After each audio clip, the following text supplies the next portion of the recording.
ఇంట్లో తిను. చిత్ర విచిత్రమైన పేర్లు పెట్టేస్తున్నారు. Excuse me, menu please. ఇంట్లో మెనూ ఉంటుందట్రా, పెట్టింది తిను. తినేటప్పుడు ఫోన్ ఎందుకు తీసి పక్క పెట్టు.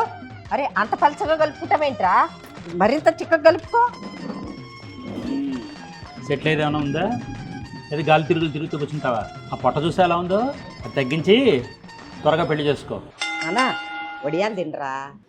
ఎరా అలా చిన్న చిన్న ముద్దలు తింటామే, పెద్ద పెద్ద ముద్దలు తినా. కారు ఈఎంఐ కడుతున్నావా? తినేటప్పుడు ఎందుకండి వాడు నాకు సతాయిస్తారు? మరి వాడికి ఇంకెప్పుడు దొరికేది?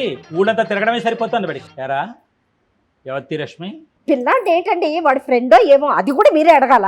పెరిగేనా సెటిల్ అవుతా లేదా? పెరిగేనా సెటిల్ అవుతా లేదా? పెరిగేనా సెటిల్ అవుతా లేదా? పెరిగేనా ఇకే సెటిల్ అవుతావు లేదా? ఏమైందిరా? అయ్యో ఎందుకు ఏడుస్తున్నావు నానా? ఇల్లు గుర్తొచ్చిందండి. ఎందుకమ్మా? అంటే అక్కడైతే ఫ్రీగా తినేవాడిని, ఇక్కడ డబ్బులు ఇచ్చి తింటున్నాను. ఏంటి భోజనమా? కాదు, తిట్లు. ఎంజాయ్ చేయాలండి. బిల్లు కట్టేసి వెళ్తానమ్మా. సార్ మీ తిట్లకి ఎక్స్ట్రా టిప్ కూడా కడతానండి. తినేసి వెళ్ళి బాబు. వద్దండి, చాలండి.